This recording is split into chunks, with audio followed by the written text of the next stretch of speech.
What's up, TGIF? It's Dominic D'Angelo of SEScoops.com, adfreeshows.com, and Rumor and Innuendo. And I am here today with Robert Karpelis, WE Creative _ish. Robert, feeling good on a Friday. I think I am the best podcast producer there is currently out there. After today, I feel really great about it all. At the very least, I mean, you're the one who looks the most like Caillou based on that shirt. So we've got that going for us. Thank you all for joining us here today. Say hi to a couple folks watching, joining us live to start their weekend. Antonio Santos says, happy Freaky Friday. Let's all get our freak on in some way. Save that for the Blue Chew ad, my man. And Dre Owen says, I beat the 10 count and made it for the live show. Dre, welcome. Glad you made it here. Glad all of you made us here from all over the world, tuning in live for Rumor and Innuendo. And we got a hell of a show for the fine folks here today, Dom. Yeah, what a way to kick off a Friday afternoon is with some good old SmackDown talk, a little bit of WrestleMania talk even. Plus, we got some Warner Brothers Discovery talk, AEW injuries, and a little Tony Khan interview if we have some time. And the Billy and the CW news that people were clamoring for it on X. I don't know if you saw that news story, that sponsorship deal that the NWA locked down. We'll get to that later on today. It's a Friday, guys. We're out of control, man. We're going to be talking about it.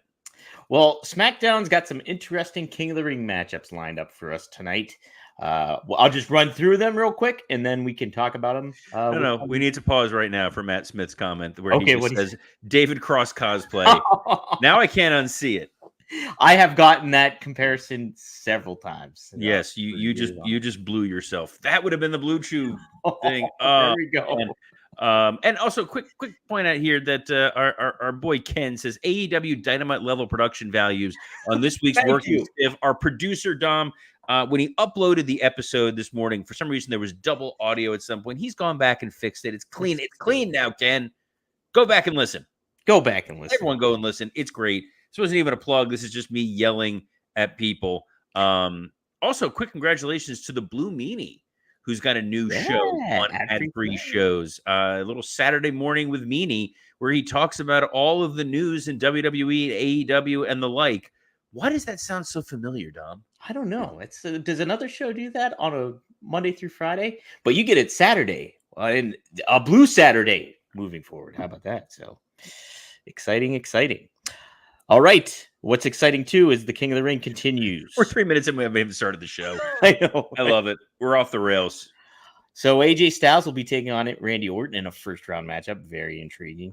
Tama Tonga is in the tournament, and he'll be going up against Angelo Dawkins after they pulled Bobby Lashley due to injury.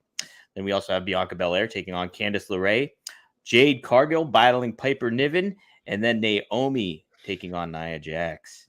Matches here tonight, Robert. Very exciting to see the AJ Styles, Randy Orton. There's a lot of things that they can kind of play with tonight, don't you think?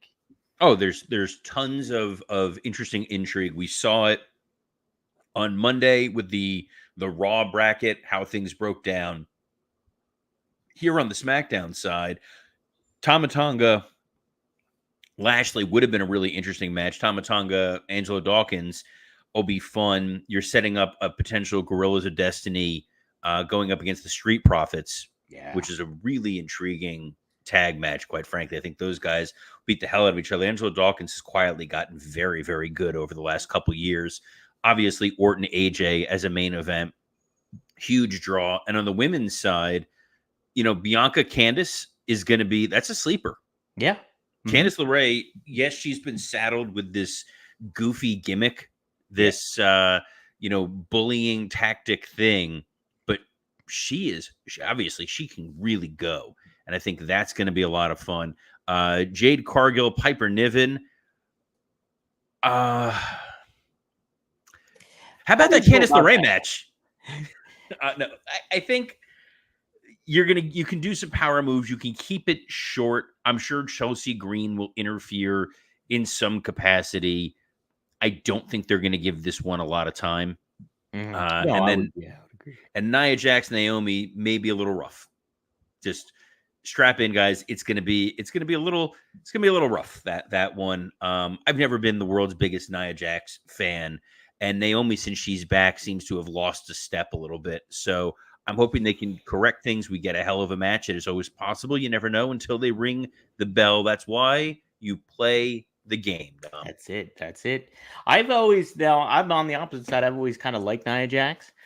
Just like obviously like she's had some ring stuff and things like that, but I think she's got a look and a presence that really keeps her, makes her stand out. It's gonna be interesting to see how they lay all this out when it comes to the King of the Ring and the Queen of the Ring. Your early predictions on who's gonna win what? I mean, Walter, holy crap, Gunther. Walter. Jeez, oh man. Why don't you start saying pull that out while of you're at it? Jeez. Yeah, Gunther is sort of the odds-on favorite, I think, to win this whole tournament. I can see a situation where you get to a Randy Orton Tama Tonga one-on-one match, since clearly the bloodline is having issues with Orton and Kevin Owens. Then it becomes, well, what's going on with AJ? Where does he go from there?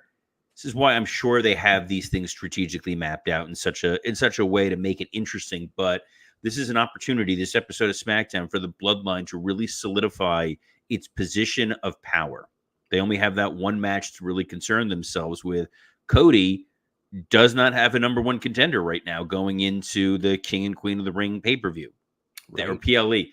My God, PLE. There might not be a title match. They might not do a WWE title match. We don't know, because they've got so many people in this tournament that you could see being the next challenger. I don't see them rushing a Solo Sikoa opportunity here, and I can't really think of anybody else who's super primed and ready. I think there was also, if I'm not mistaken, a Carmelo Hayes Baron Corbin King of the Ring qualifying match. Perhaps. But that one may be the house show match. Remember, they did the house show match on Raw, Rey Mysterio and Kofi Kingston. But I'll be curious to see where we go with Cody. Cody and AJ, by the way, breaking news. The Wrestling Observer, Dave Meltzer, gave it 5 stars. Wow. I was going to be shocked if he didn't, because it was just about a damn near perfect match. He's not giving it the weird 6, 7, 8, 13 star, Bruce Pritchard, Fernum Snavitz, New Japan, Tokyo Dome thing. But for a WWE match to get 5 stars, guys, it has to be really good for even Dave to begrudgingly enter the proper combination in his dot matrix system and then print out the little slip that just says 5 stars. I've never been an advocate or a huge proponent of the star rating systems and things like that, because wrestling's subjective. But he's kind of broke his own system. Huh? So all art is subjective, but we're all guilty of, you go and read the reviews or the Rotten Tomatoes score of a movie before you go and see it. In wrestling, we like the community feel of wrestling. We like this idea of, when I'm watching it, you're usually watching wrestling most likely, probably by yourself in person, on a more consistent basis. You may have people over for a PLE or something, but you're not having folks over every week for Raw and SmackDown and Dynamite and Rampage and Collision and TNA and all the other NWA on CW. So you like to have that camaraderie. It's part of why the give and take for this show is so fun, and why people enjoy tuning in live for Rumor and Innuendo is you're getting a chance to kind of have those conversations, folks letting us know their thoughts in the comments, you and I talking through it. The star rating system helps either validate someone's opinion of what they think they saw, or challenge that opinion and make them think a little differently. So Meltzer is sort of the gold standard for a lot of people. Growing up, I was a Scott Keith fan. Oh, as a kid, I loved reading Scott Keith's stuff. Partially because it was free. You didn't have to pay. I didn't pay for the Observer, and I like Scott Keith's takes on a lot of things, and it was nice. And Cornette is sort of the guy who's charged with originally creating the 5-star rating system. So it's pretty well embedded in wrestling. It's a nice little litmus test. And as Antonio Santos correctly points out, the flaming bowling pin ratings is better than the star ratings. For those of you who've never tuned in for Wrestle Roast or now working stiff, we don't use Dave Meltzer's star rating. Anybody can use that. Dave has a brother. This is 100% real. Scotty Meltzer, who is a corporate magician and juggler. What? So in honor of Scotty Meltzer. Whenever we rate a show, we rate it by flaming bowling pins that Scotty Meltzer will be juggling. And to play that joke out even further, for Dan's birthday last year, I got Scotty Meltzer to record a video of him juggling flaming bowling pins to wish Dan a happy birthday. Scotty Meltzer is the absolute best. My goodness. How about that? Wow. There's magic here, Robert, on Rumor and Innuendo, and I'm glad it's with the Meltzer rating system too. It can connect in. So hold on, time out here. Matt S on YouTube knocked it out of the park again by saying PLE stands for the Paul Levesque era. I like it. I like it. Great. We're making it happen. It's a thing. This is the PLE era for Hunter Hearst Helmsley.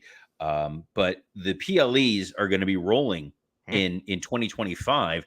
I'm going to be in the beautiful city of Las Vegas, Nevada for WrestleMania. You, Mr. D'Angelo, going to be in the beautiful city of Las Vegas for WrestleMania. And it sounds like we may be getting one hell of a main event. How about it? Yes. According to Dave Meltzer, we will. Now we're putting this guy over twice. I've never heard of him. To be fair, I respect the historical context of what Meltzer does. I think when I learned while I was there, while I was in WWE, and would literally be sitting in writers' rooms and then see what he is reporting as to what was being discussed in meetings I was physically sitting in, and then not even being remotely close to what it was a little eye-opening. Or there was a meeting today and they discussed this. And I'm like, dude, I was in that meeting. I took those notes. Unless I blacked out for the better part of 4 to 5 hours, it was never discussed. But that's okay. You know, he's a great historian, and everybody feeds him information or fed him information. Now it kind of feels like your good, close personal friend, Sean Ross Sapp, gets a lot of the dirt, the insider information, which is the beauty of wrestling. Like, everyone can kind of control their own narrative, not to borrow from the NWA on CW champion EC3, but it became its own level of sport, its own level of fun when you're watching wrestling, to see what there is online and what winds up coming to fruition. But the rumor from Mr. Meltzer, and I will say I have heard this elsewhere, is what do we think is going to main event WrestleMania? It's going to be The Rock versus Cody Rhodes, People's Champ versus the Undisputed Champ, if he's still at that juncture. So that's the plan, according to Meltzer.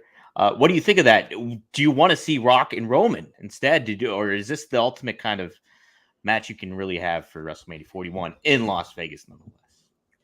I have a feeling we're going to see Rock and Roman elsewhere. Mm-hmm. I think the idea that Cody wants to finish the story with The Rock, not to belabor that any further, is pretty strong and pretty compelling. At the same time, Roman's journey is a different type of journey on his return. And we will see at some point Rock versus Roman, but I think that Cody, facing The Rock putting his People's Championship on the line or whatever. I said as soon as he created that title, we were going to see something. I think they see the poster. I think they see the story, and they see what people are clamoring for. And maybe this is the chance we get for Steve Austin to make an appearance. Maybe, perhaps. Please. Perhaps. I don't know, though, because Austin, he always wants it to be something special, and particularly to him, which makes sense because he's a star and he wants that thing to happen. So, I mean, will he just be a side player that comes in and interferes? I don't think that's necessarily going to be the case. I think he's going to need a reason, and perhaps that would have to be a match for him and a good story to build for him. So yes. It's called money, dumb. It is, but it's also called money. I think there's also the aspect of Austin knows his worth, and I don't know if money is the ultimate incentive for him. I know he's a very private person too, so he is a very private person. But I think when you go back and look at WrestleMania 40, the one little moment that didn't really sit right was that Undertaker appearance. Sure, yeah, it felt lesser than, and if it was Steve, it would have been a perfect bookend, because at this point, at Steve's age, he knows what he's capable of doing, what he's not capable of doing, and I think getting in there, popping in, delivering the stunner to a huge pop and leaving is the best that you're going to get from him. And guys, if you want to deliver the best that you can, if you want to hit your Stone Cold Stunner and get that huge pop, can we recommend our friends at Blue Chew? Let's talk about sex. Guys, remember the days when you were always ready to go? Now you can increase your performance and get that extra confidence in bed. Visit BlueChew.com. Blue Chew is a unique online service that delivers the same active ingredients as Viagra, Cialis, and Levitra, but in chewable tablets and at a fraction of the cost. You can take them anytime, day or night, so you can plan ahead or be ready whenever an opportunity arises. The process is simple. Sign up at BlueChew.com, consult with one of their licensed medical providers, and once you're approved, you'll receive your prescription within days. The best part, it's all done online. No visits to the doctor's office, no awkward conversations, and no waiting in line at the pharmacy. You pop one of these Blue Chews, you're going to be ready to stomp a mud hole and walk it dry. I think that's what that expression means, but just in case, guys, let me make it clear, because Blue Chew wants to help you have better sex. Discover your options at BlueChew.com. Chew it and do it. And we've got a special deal for our listeners. Try Blue Chew free when you use our promo code RUMOR at checkout. Just pay $5 shipping. That's BlueChew.com, promo code RUMOR to receive your first month free. Visit BlueChew.com for more details and important safety information. And we thank Blue Chew for sponsoring this Friday edition of Rumor and Innuendo. Yes, thank you, Blue Chew. David Zaslav has some people he doesn't want to thank necessarily. And when it comes to Warner Brothers Discovery and what they did in the final quarter of 2023, Bloomsburg is reporting that Zaslav has told the Warner Brothers Discovery brass to look for viable cost-cutting opportunities so the company can hit its financial targets over the course of the next couple of years. This includes the possibility of layoffs, something in which Warner Brothers Discovery has done over the last year. The company laid off 2,000 employees through 2023. By the end of the year, Warner Brothers Discovery was $44.2 billion in debt with $4.3 billion cash on hand. Robert, what does this mean? I want to add too that they have lost the exclusive rights or negotiating rights to the NBA. So it could be the NBA is in the high bidding right now to be maybe NBC Universal. I believe Amazon's in contention for it. What does this speak for the future of AEW with Warner Brothers Discovery and their TV rights deal potentially? Not great news for Tony Khan and AEW, because if Warner Discovery, Turner, with this, that, and the other, loses the rights to the NBA, it becomes very difficult for them to demand the carriage fees that they get from the cable providers. So Comcast, Spectrum, Uverse, whoever it may be, pays for the rights to be able to carry TBS, TNT, and their whole platform. And part of the reason why they can demand the amount that they demand is by saying we have NBA games. That's why live sports, live entertainment is so valuable and so important. If that goes away, the Turner networks will not have the same ability to command that same amount of money, which means they're going to decrease revenue significantly. What's challenging is if they decide to go all out and bid for the NBA to keep them because they're desperate, they may not have enough money left over to give AEW a lucrative TV rights deal. So we've talked about on here before the possibility of AEW shifting to their sister networks with Discovery Channel. That was why they had that the little person reality show, wrestlers, Big Little Brawlers, trying to test the waters there. As they're cutting costs, like Warner Discovery on paper seems like a can't miss situation. You're combining HBO and Cinemax and all of the TBS, TNT, and all the Discovery programs, including HGTV and Food Network, all under one umbrella. And they're still losing a tremendous amount of money. And a lot of the execution that they've had across the board has been blamed for it. I know that the Suicide Squad video game, I'm not a big video game guy, but I know that video game did not hit well with its audience, and they lost, I think, $400 million on this thing. Wow. The DC movies have not been remotely successful to the degree that they want it to. They found critical success with the Joker, which is an out of continuity DC movie. They found success with the Batman movie, but the next one for that is not coming out for another year or two. And the DCU that they built cratered. I mean, right. None of them seem to really connect.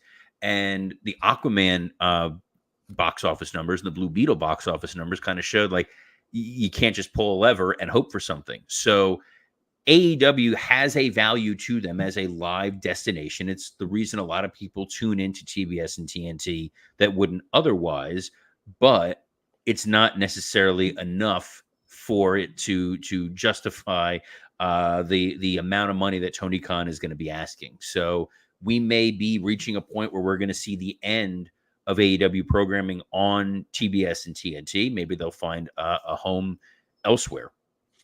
Yeah, and it's a really great perspective because from the initial surface standpoint, oh, the NBA is gone. Well, that opens up more time and more opportunity for AEW and more maybe a open pocketbook for Turner to do that. But no, how you presented it there presents a very compelling case otherwise. So very concerning.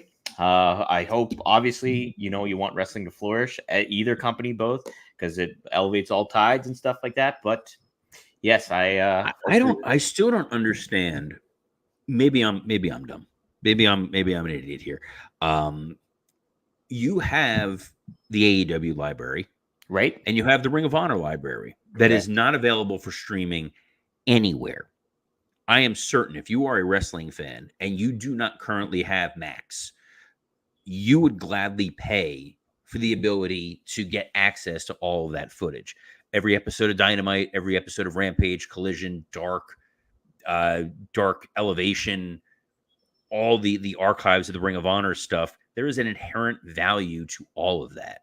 Right. And that's something that if they can bundle it and, quite frankly, construct the same deal WWE has with Peacock, if AEW moved its pay-per-views to that sort of a platform, I don't know how many people realistically are out there spending $50 for these pay-per-views when there's now going to be 7, 8 of them a year. When there's 4 a year and some people can budget it, God bless. You want to spend, $200 to do it and you have the expendable income to do that, by all means, go and do that.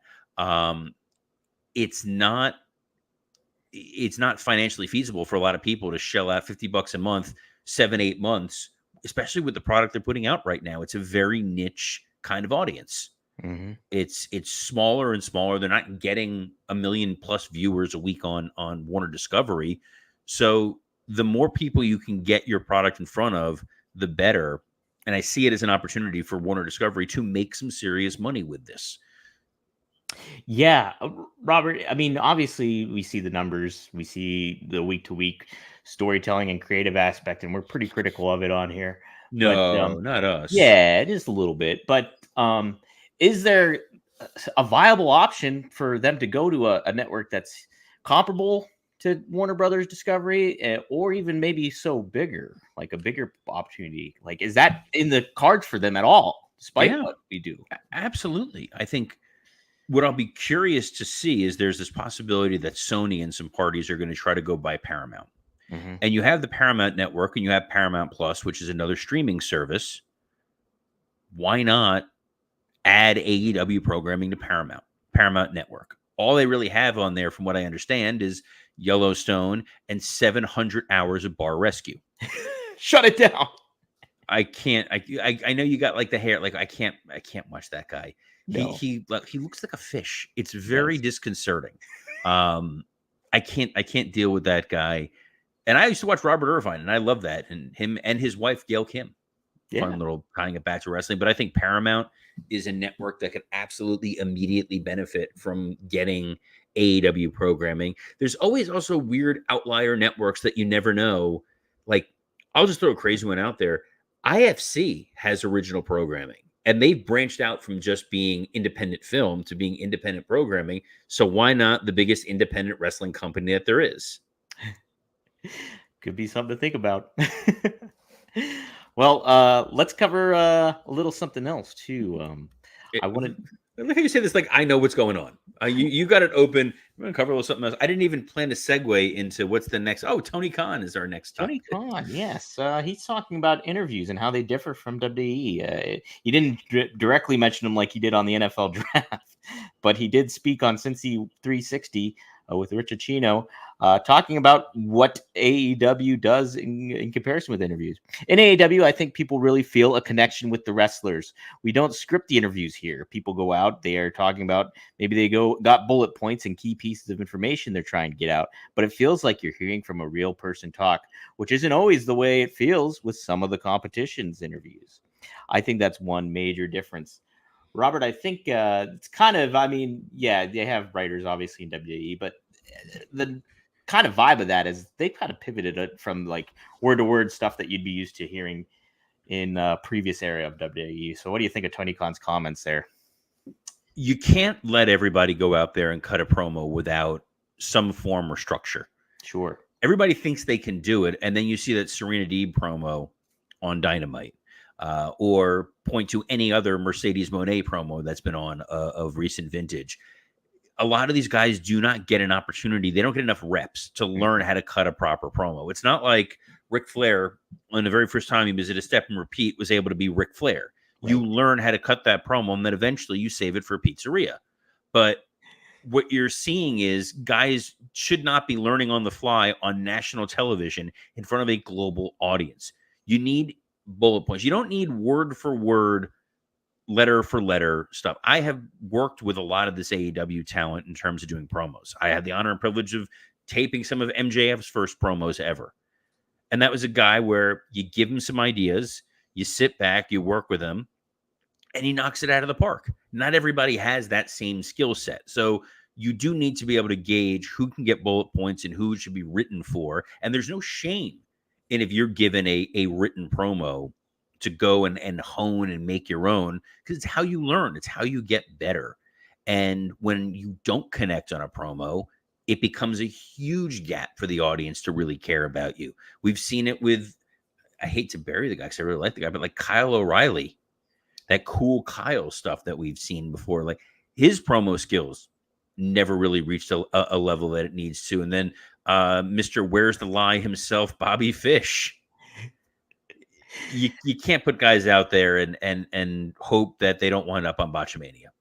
Well, and to your point too, you have the people that can do the bullet points, but you also have somebody like a Kurt Angle who does get scripted. Everything he said, as natural as it came out, as organic as it felt, he was scripted. Yeah, but the thing is, he had Brian. Sure. And a lot of these guys, if they worked on, like what we used to do in MLW was very similar to what Paul Heyman did in ECW. Is we had a step and repeat.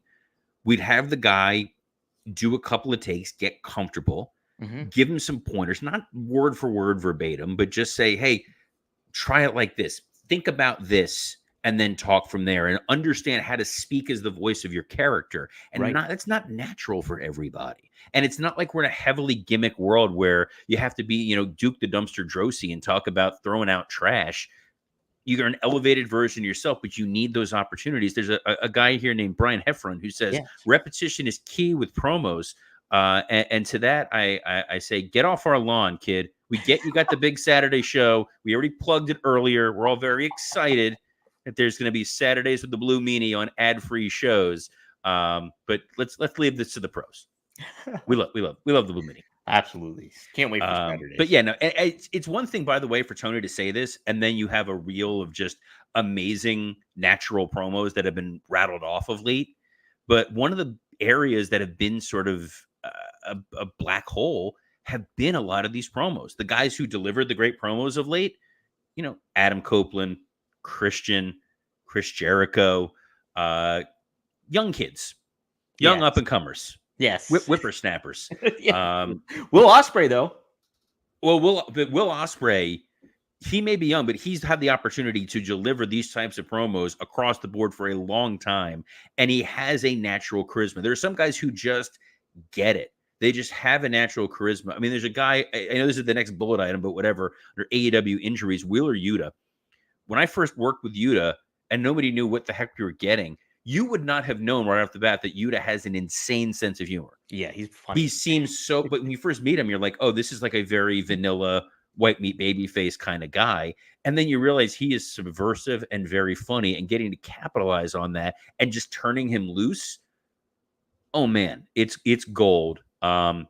What is the Wheeler Yuta injury update, by the way? So he reported from Ross Sapp of Fightful. Oh, your boy. My boy. Your boy, Sean.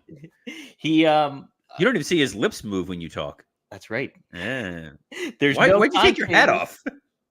There's no timetable for a Wheeler Utah return. He's been dealing, unfortunately, with concussion issues, and that's why we haven't seen him on AEW programming as of recent. So, really wishing all the best for Wheeler. To what you were saying, he's got a sense of humor. I think his persona was able to stand out even more as a member of the Blackpool Combat Club, and I think he was on the upward trend of things too. So, really hoping that he makes a good return, and we get to see a lot more of him, moving forward. And then in addition to that, I'll add that Dave Meltzer reporting that the Chuck Taylor injury, career-ending injury, is reportedly legitimate. So I don't know if he's getting pulled a fast one in there or not, but that's the word from the Wrestling Observer. I hope that's not the case for Chuck, but he's been plagued by some injuries over the past his AEW career. So wish the best to him too. So that's a shame. Boy, I was going to segue when you're like, can't get enough of Yuta, and I can't get enough of Dom, and then you're like, and by the way, Chuck Taylor's career might be over. So thanks, Dom, for trampling all over that. I on my own. If you want to hear, now I can't even put you over as a good producer because I'll start off with this. So Working Stiff, which we recorded yesterday, was a hell of an episode. Dom originally uploaded audio that was not ideal, but it has been corrected. It's up as of now. You can go listen to it on Spotify, iTunes, wherever you get your podcasts. Dom's got a couple other podcasts. He's got one with Rob Van Dam. He's got one with Bill Alfonso, and he's got Straight Talk with the Boss with Magnum TA and Greg Gagne. So go check those out on other places. The Four Horsemen Network and RVDTV.com. Yep. Hear it all the time. It like burns into my brain. And go check out the Blue Meanies new show, which I believe debuts tomorrow on ad-free shows. That should be a hell of a lot of fun. Saturday mornings with Meanie. But Monday through Friday, you can get the OGs of the ad-free shows world talking modern WWE, AEW, and the like with Rumor and Innuendo. We had the Billy and the CW story that we were going to talk about with their sponsorship. We'll save it for Monday. We'll lead it off on Monday. We'll open up Monday's show with that, but you can catch that and everything else on the WWE Creative _ISH X account, the Dominic D'Angelo X account, the SE Scoops X account, Podcast Heat X account. Podcast Heat is who makes this show possible, as well as on ad-free shows and Rumor and Innuendo, YouTube. Take that, Jeff Jarrett. So on behalf of Charlie Brown himself, Dominic D'Angelo, I'm Robert Karpelis. Best of luck in your future endeavors. Don't move the football.